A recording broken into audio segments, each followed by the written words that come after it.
반갑습니다. 이번 시간에는 80페이지에 있는 6강 차가운 기계에서 뜨거운 기계로라는 주제로 성난기계라는 작품 한번 살펴보겠습니다. 이 성난기계도 저번 시간에 살펴봤던 파수꾼과 마찬가지로 극갈래로 그 갈래를 나눠볼 수가 있습니다. 극갈래에 대한 갈래들 특성은 저번 시간에 간단하게 설명을 했으니까 이 극갈래 중에서도 대표적으로 우리가 살펴볼 수 있는 희곡, 연극의 대본인 희곡과 영화 대본인 시나리오, 영화나 드라마의 대본인 시나리오에 대해서 간단하게 정리하고 작품 보도록 하겠습니다. 자, 희곡과 시나리오는 어떤 공통점과 차이점을 가지고 있는가를 한번 살펴보겠습니다. 먼저 구성의 측면에서는 공통점을 살펴볼 수가 있어요. 저번 시간에 희곡의 구성 요소 세 가지 살펴봤었죠. 해설, 그리고 지시문, 그리고 대사로 이루어져 있다. 자, 해설, 그리고 지시문, 그리고 자, 대사로 이루어져 있다는 것은 공통점입니다. 자, 해설이라는 것은 대본의 첫 부분에서 무대 장치라든가 인물이라든가 배경을 설명해주는 부분이다라고 보시면 되고요.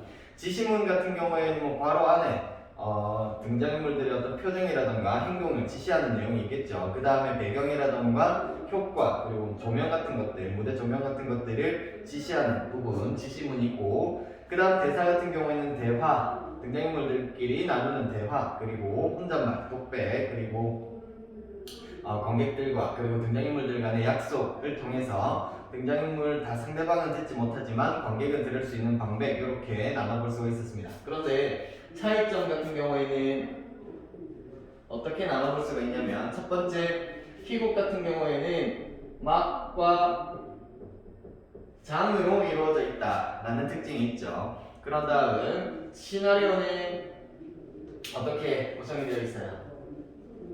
시나리오는 장면으로 구성이 되어 있습니다. 그래서 장면 같은 경우에는 씬 넘버를 붙여서 이렇게 각 장면을 표시하는 편입니다. 그 다음 두 번째는 시공간 혹은 인물의 제약이 있냐 없냐로 나눠볼 수가 있는데, 희곡 같은 경우에는 아무래도 무대라는 제한된 공간에서 연기를 펼쳐야 하기 때문에 제약이 상대적으로 큰 편이다. 그런데 시나리오 같은 경우에는 편집 기술이 많이 발달하기도 했고, 그리고 낮 시간대를 촬영하고 싶다 그러면 낮에 기다렸다가 낮에 촬영을 하면 되는 것이고, 밤이면 또 밤까지 기다렸다가 촬영하면 되는 거죠. 그렇기 때문에 시간이라던가 공간 혹은 인물에 대한 제약이 상대적으로 어때요?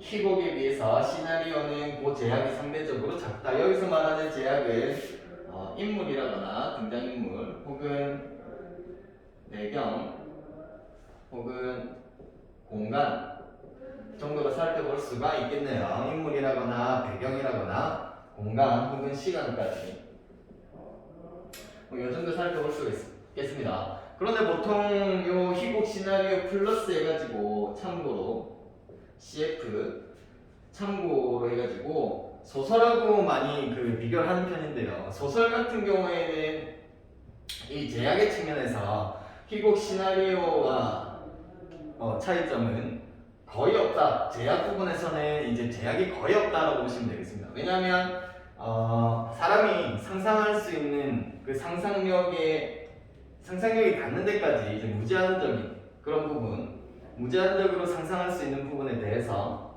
비교를 했을 때 희곡이라던가 시나리오 같은 경우에는 다시 무대 상영 그리고 영화 상영을 전제로 하기 때문에 상대적으로 소설에 비해서는 제약이 있는 편이고, 이 둘을 비교했을 때는 희곡이 더 제약이 크고 시나리오는 더 제약이 작다. 그래서 소설 같은 경우에는 제약이 거의 없다라고 보시면 되겠습니다. 제약이 거의 없다. 자, 이렇게 희곡 시나리오 비교했고, 추가로 참고사항으로 소설까지 한번 비교를 해봤습니다. 자, 그 다음 성난기계 밑에 보시면 등장인물이 4명이 제시가 되어 있습니다. 첫 번째는 양회기 35세고요. 땡땡종합병원 폐외과 과장으로 근무를 하고 있는 의사인 거 봅니다. 그 다음 김인옥 같은 경우에는 담배 공장에서 일하고 있는 포장공이고요. 최상현 같은 경우에는 인옥의 남편, 정금숙은 간호사의 역할을 하고 있습니다. 그래서 이 작품의 전체 흐름을 먼저 간단하게 살펴보면 희곡 같은 경우에도 소설과 마찬가지로 5단 구성을 취하고 있어요. 그런데 소설은 발단, 전개, 위기, 절정, 결말의 5단계라면 희곡 같은 경우에는 발단, 전개, 발단, 전개 다음 바로 절정으로 갑니다. 절정 다음 하강, 마지막이 대단원의 막을 내리는 대단원, 이렇게 5단 구성을 취하고 있는데요. 자, 이 작품 같은 경우에는 발단 부분에서 먼저 인옥이라는 인물이 누구를 찾아가요? 자, 회기라는 인물을 찾아갑니다. 인옥은 방금 전에 인물에서 살펴봤던 것처럼 담배 공장에서 일하고 있는 포장공이고요. 회기는 폐외과 의사다 이렇게 보시면 되겠습니다. 자, 인옥이 심각한 병을 앓고 있어가지고 의사인 회기를 찾아가서 수술을 해달라, 제발 수술을 해달라고 애원하는 장면이 제시가 됩니다. 그 다음 전개 부분에서는 회기가 이 수술 너무 어려워요 라면서 거절을 하게 돼요. 그렇기 때문에 이 회기의 성격은 굉장히 비정하고 이기적으로 그려지고 있습니다. 자, 그런데 절정 부분으로 가면 인옥의 남편인 상현이가 다시 이 의사 회기를 찾아오게 됩니다. 자, 찾아와가지고 하는 말이 이 수술 우리 가족 먹고 살기도 힘들고 인옥이 내 마음에 별로 들지도 않는데 바람 피는 것 같아요 라면서 수술을 하지 말아 달라고 요청을 합니다. 수술을 반대한다라는 의사를 회기에게 전달하게 됩니다. 그래서 회기가 의사인 회기가 뻗쳐요. 그래서 이 수술을 반대하는 상현의 태도에 대해서 굉장히 분노를 합니다. 누가? 회기가. 의사인 회기가 분노를 하게 되고 이때 이 상현이라는 인물은 어떤 성격을 가지고 있냐? 앞에서 이 수술을 거절했던 회기와 마찬가지로 굉장히 이기적이고 비인간적인 태도를 보입니다. 자기가 먼저예요. 자기가 아내가 죽는 것 따위는 신경도 쓰지 않고 자기가 먼저 살아야 되지 않겠냐라는 생각을 가지고 있는 사람이 바로 이 상현이라는 인물입니다. 그 다음 마지막 대단한 부분에서는 회기가 간호사 있었죠. 금숙이에게 이야기를 합니다. 인옥이라는 환자에게 편지를 보내라. 수술을 최대한 빠르게 진행할 수 있도록 수술을 원한다면 병원으로 와달라라는 편지를 보내라. 편지를 보내도록 금숙이에게 얘기를 합니다. 편지도 그냥 편지가 아니라 속달 편지, 최대한 빠르게 도착할 수 있는 속달 편지를 보내서 그만큼 수술에 대한 강한 의지를 표현하게 됩니다. 그래서 이 작품 같은 경우에는 제목이 성난기계잖아요. 기계는 감정이 있어요, 없어요? 기계는 감정이 없단 말이지. 그런데 성이 났대요. 자, 첫 부분에서는 수술을 거절하는 모습을 통해서 회기가 굉장히 비정하고 이기적인 인물이었다면 이제 대단원으로 가면 갈수록 상현이라는 인물과 인옥이라는 인물에 대해서 감정적으로 대하게 됩니다. 그래서 결과적으로는 수술을 하게 되는 거죠. 그래서 인간성의 회복을 드러내고 있는 작품이다 라고 보시면 되겠습니다. 그래서 85페이지로 넘어가서 핵심 정리하고 이해관계 사항을 간단하게 한번 살펴보고 나서 본문 한번 살펴보겠습니다. 자, 핵심 정리 보시면 갈래는 반박극이고요. 사실주의 극이다. 자, 성격은 사실주의적이고 세태 고발적인데요. 세태라는 것은 지금 지금 세상의 상태를 의미한다라고 보시면 되겠죠. 그래서 지금 세상을 고발하는 성격을 가지고 있다라고 보시면 되겠습니다. 그래서 굉장히 사실적으로 그려지고 있는 거죠. 배경 같은 경우는 첫 번째 시간적 배경은 현대 어느 늦 가을이고요. 공간은 종합병원 외과 화장실입니다. 제재는 비인간화되고 소외된 현대인의 삶을 제재로 삼고 있고, 이를 통해서 드러난 주제는 현대인의 인간성 상실과 회복입니다.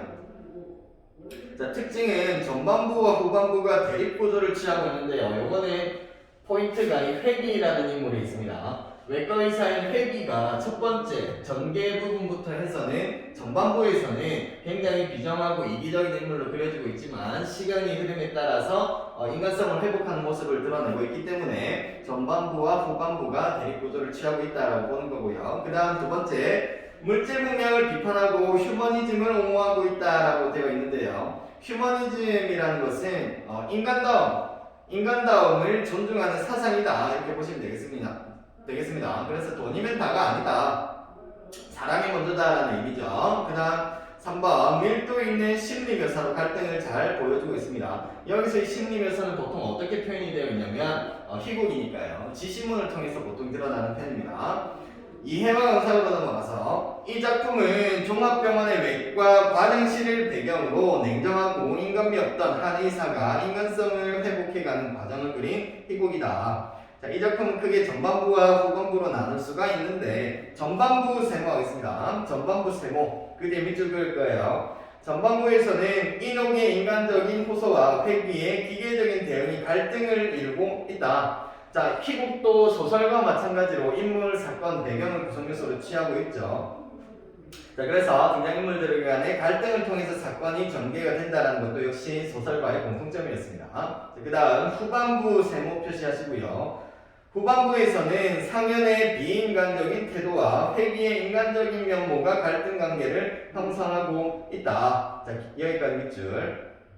다시 후반부 세모 표시하시고요. 뒤에 밑줄 그을 건데요. 상현의 비인간적인 태도와 회귀의 인간적인 면모가 갈등 관계를 형성하고 있다. 전반부에서는 인옥이랑 회귀가 갈등을 했다면, 후반부에서는 상현이하고 회귀가 갈등을 한다라는 의미입니다. 그 다음에 기계로 불리던 주인공 회귀가 감정을 지닌 성난기계로 변화하는 과정을 통해서 비정하고 각박한 현대사회를 비판하고 인간성 회복에 대한 가능성을 보여주고 있다. 이게 이 작품의 주제가 되겠죠.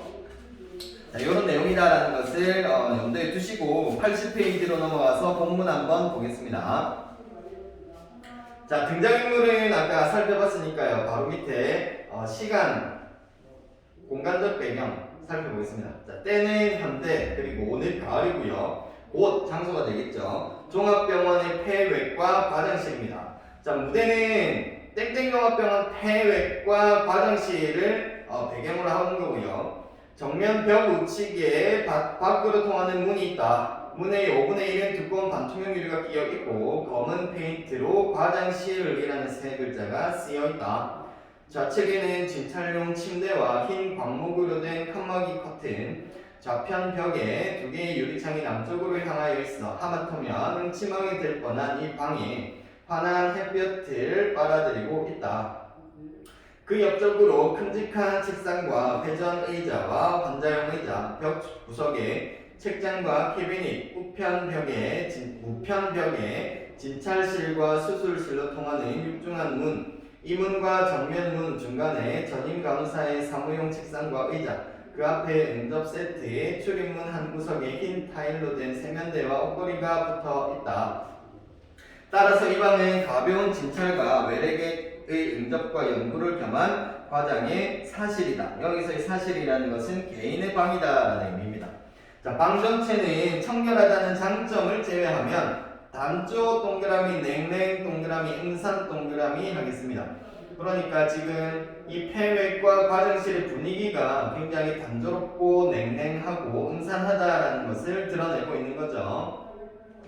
자, 그 다음 넘어가겠습니다. 막이 오르면 회귀가 흰 가운을 소매를 걷어붙이며 우편 문을 열고 등장한다. 우편 오른쪽 문, 오른쪽 편. 오른편 문을 열고 등장한다. 그 뒤에 간호사 정금숙과 환자 김인옥이 따라 나온다. 여기 양회기 별표하겠습니다. 양회기의 외양묘사가 제시가 되는데요. 밑줄 긋겠습니다. 양회기 별표하시고요. 양회기의 흰 피부와 흐릿한 키는 흔한 외국 신사에게서 받는 세련됨과 과학자가 지니는 냉담성을 동시에 발산하고 있다. 여기 밑줄 그으시면 되겠습니다. 자, 그 뒤에는 인옥이 제시가 되어 있죠. 인옥 별표하시고요. 자, 인옥의 헝클어진 옥맵시와 핏기 없는 안색은 첫눈에도 그녀가 중환자임을 짐작할 수 있게 한다. 양혜기가 세면대로 가서 손을 씻는 동안 금숙은 수건을 펴든 채로 우편에 서 있고 인옥은 힘없이 무대 중앙에 있는 의자에 앉는다. 그녀의 표정은 비애보다는 차라리 여기 밑줄 긋겠습니다. 어떤 신앙적인 절실한 욕망이 감돌고 있다. 여기 어떤 신앙적인 절실한 욕망이라는 것은 무엇을 의미하겠어요? 인옥이 중환자라고 했죠. 지금 병에 걸려가지고 오늘 내일 하고 있는 그런 상황이란 말입니다. 그래서 여기서 말하는 어떤 신앙적인 절실한 욕망이라는 것은 당연히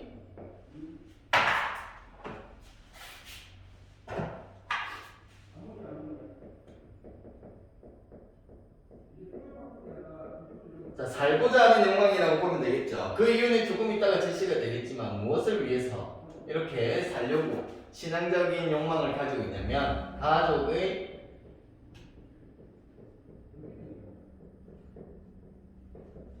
생계를 위해서 자신은 꼭 살아야 된다라고 생각을 하고 있습니다. 그렇기 때문에 신앙적인 절실한 욕망이 이렇게 드러나는 거죠.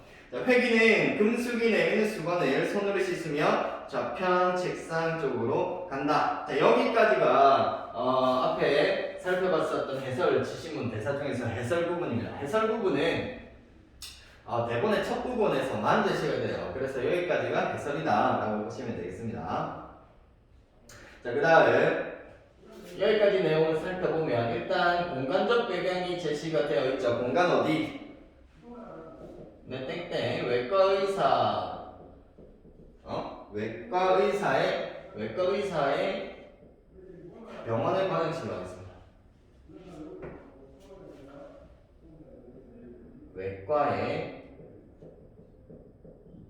과정실이다. 자, 그런데 이 외과의 과장실은 분위기가 어땠어요? 아까 동그라미 친 부분 단조롭고 냉랭하고 응사는 분위기를 가지고 있는 방입니다. 그 다음 등장인물은 지금까지 나왔던 인물이 누가 나왔었죠? 네, 획이 나왔고 인옥 나왔고 뭐 금숙 이렇게 세 인물이 나왔지만 비중 있게 다루어지고 있는 인물은 첫 번째 회기는 아까 외양묘사가 나타난 부분이 있었죠. 흰 피부와 호릿한 키를 가지고 있고 또 세련되고 과학자가 지니는 냉담성까지 가지고 있는 사람이었다. 세련되지만 냉담한 외양묘사 드러나 있었고요. 그 다음 인옥이 같은 경우에는 헝클어진 옥랩시 그리고 핏기 없는 안색을 통해서 중환자임을 짐작할 수가 있었는데 얘는 어떤 욕망을 가지고 있었냐면 어떤 신앙적인 욕망을 가지고 있는 인물이었습니다. 자, 그래서 살고자 하는 강한 욕망을 드러내는 인물이 인옥이었고 그와 대비되는 회기 같은 경우에는 굉장히 세련되고 냉담한 인물로 그려지고 있다는 것을 여기 해설 부분에서 알 수가 있었습니다. 자, 그 다음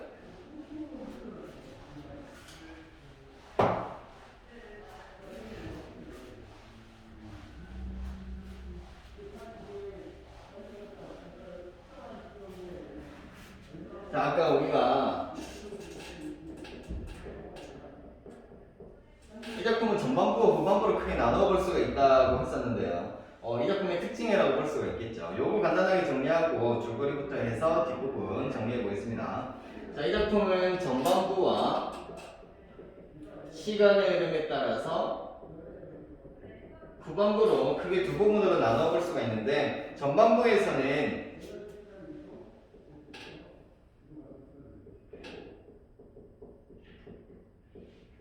자, 인옥이라는 인물이 인간적인 호소를 하게 됩니다. 살려주세요 라는 호소를 하게 돼요. 누구에게? 회귀에게 하게 됩니다. 자, 그런데 여기에 대한 회귀의 태도는 굉장히 어때요? 회귀는 굉장히 냉정하게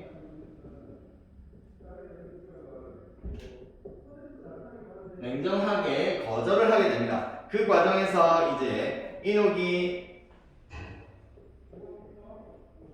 회귀에 대해서 기계라고 표현하는 부분이 나와요. 그래서 이 기계가 의미하는 것은 인간성을 상실한 모습을 상징하는 거예요.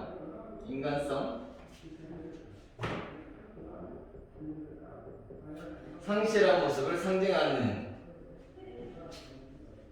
소재가 바로 이 기계가 되겠습니다. 자, 그런데 후반으로 가면 갈수록 이 획이라는 인물의 심리가 점점 변하는 것을 우리가 알 수가 있는데요. 첫 번째, 상현이라는 인물이 찾아온 뒤. 자, 상현이라는 인물이 굉장히 극단적이고 죽어도 그만이라고 생각을 한단 말입니다. 굉장히 극단적이고 또 비인간적이죠. 자기가 먼저 사는 게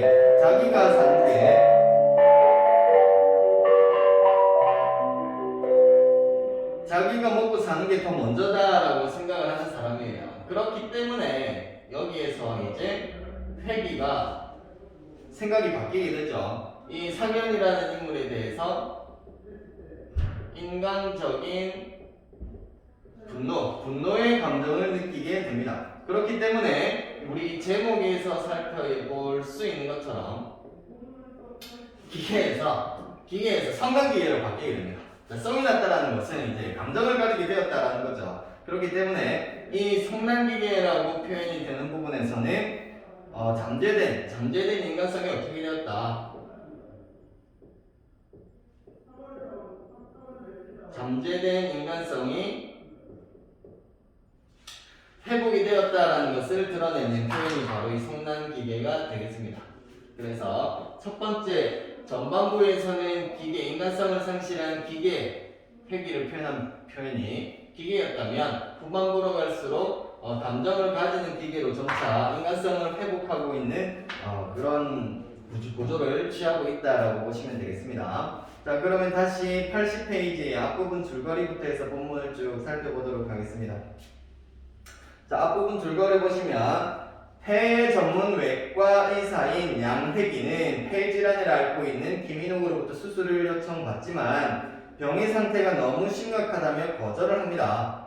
왜냐하면 워낙 폐 지금 상태가 너무 안 좋기 때문에 실패 가능성이 높아서 거절을 하게 되는 거죠.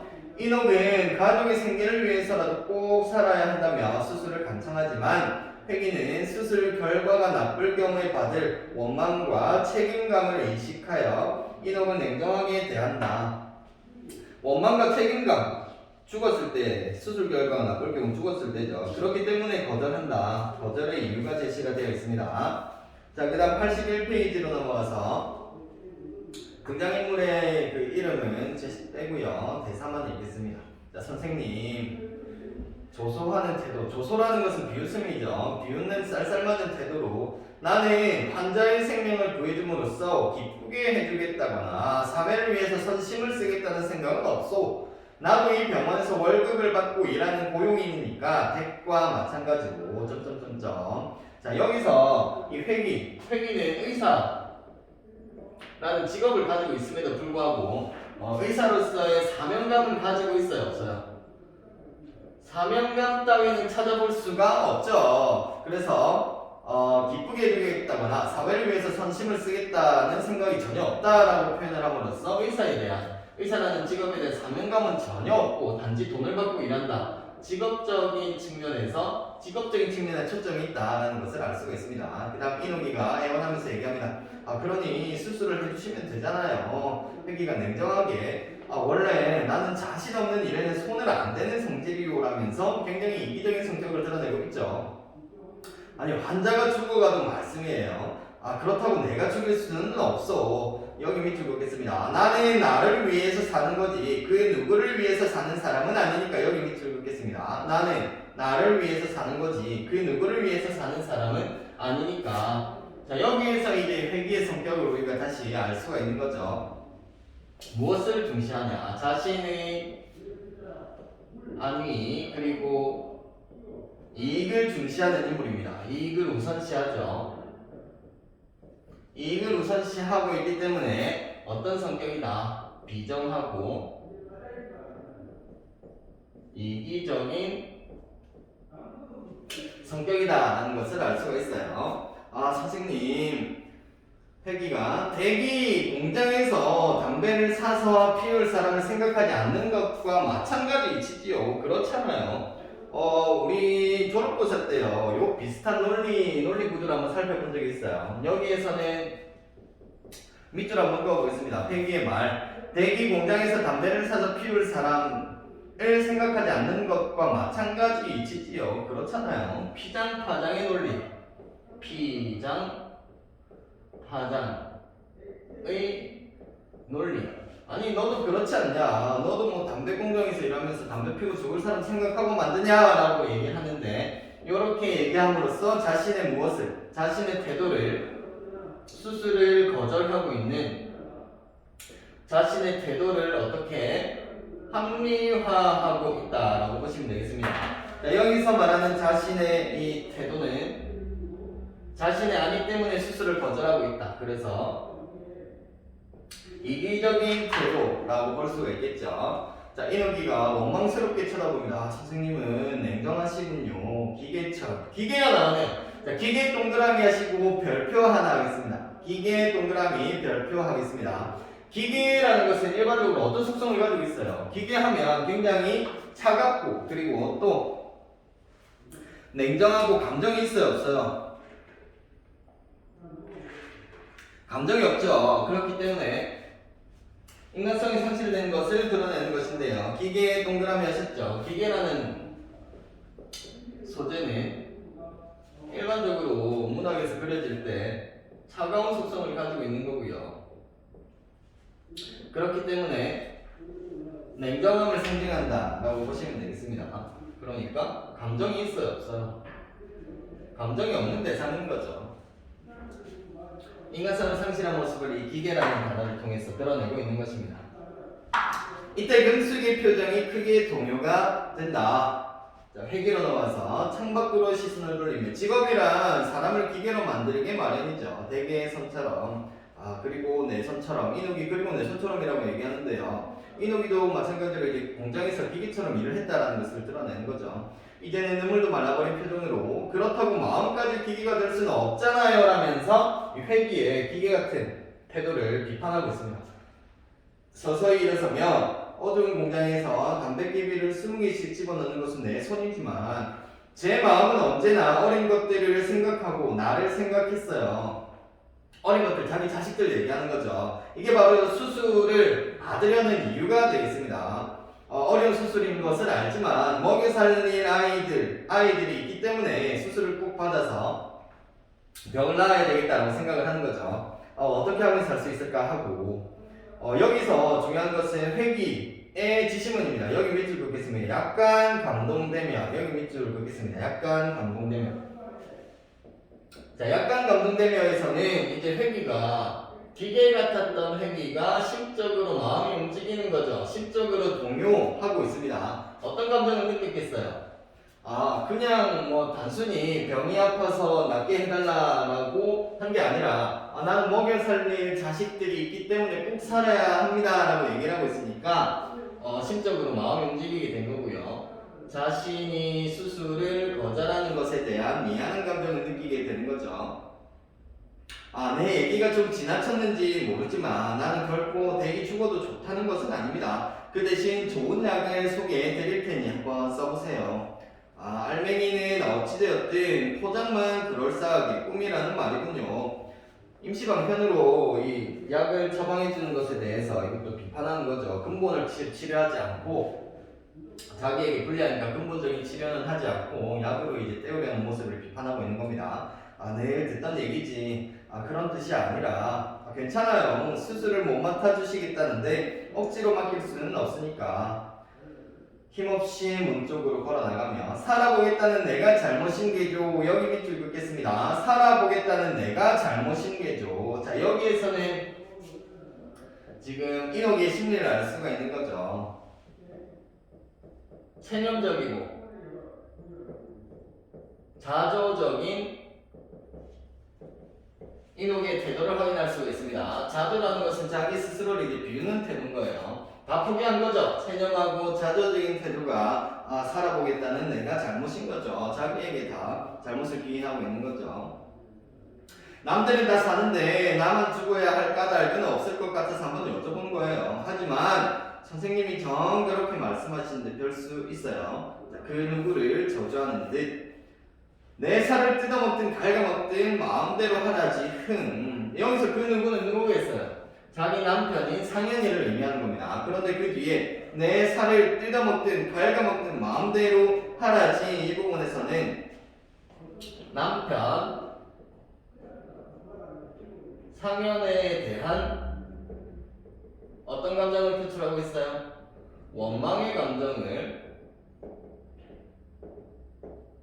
표출하고 있는 겁니다. 남편 상현에 대한 원망을 표출하고 있다. 그만큼 자신을 못살게 굴었다라는 거죠. 82페이지로 넘어가서 여기서도 지신문 보시면 회귀 지신문 보시면요. 측은해지며라고 하면서 심리가 기계적인 그러니까 인간성을 상실했던 부분에서 점차 감정을 느끼고 있다는 것을 알 수가 있죠. 심리가 변하고 있다.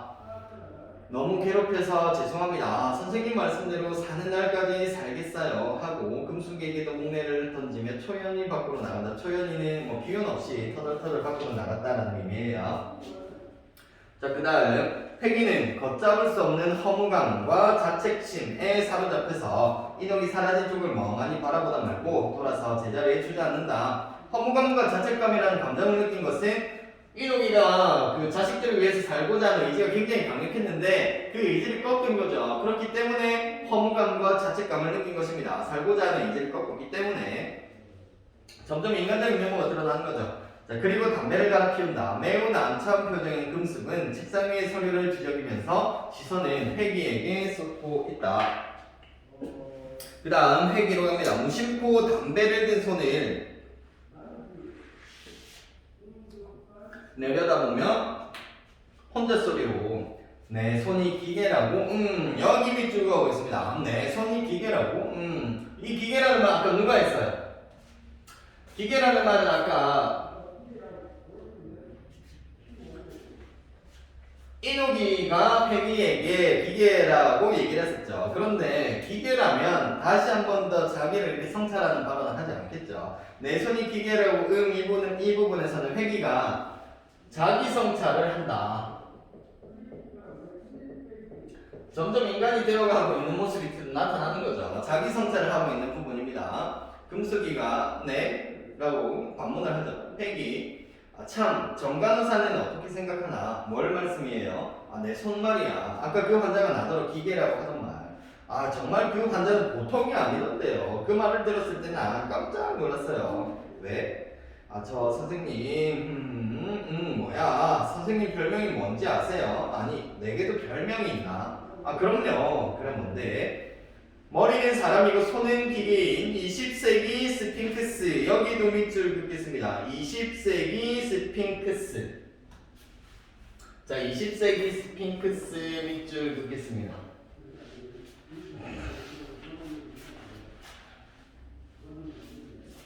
자, 20세기 스핑크스는 회귀의 성격을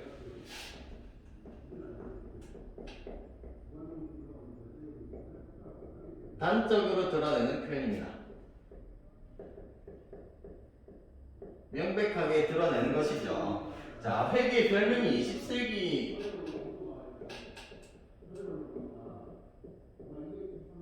회귀의 별명이 20세기 스핑크스라고 되어 있잖아요. 스핑크스를 보시면 얼굴에는 사람의 형상을 하고 있는데 몸은 어때요? 몸은 사자의 몸을 갖고 있단 말입니다. 그래서 여기에서는 20세기 스핑크스라는 것은 머리는 사람인데 손은 뭐라고 표현했어요? 여기에서 손은 기계라는 거죠. 그렇기 때문에 20세기의 스핑크스다라고 표현을 한 거고요.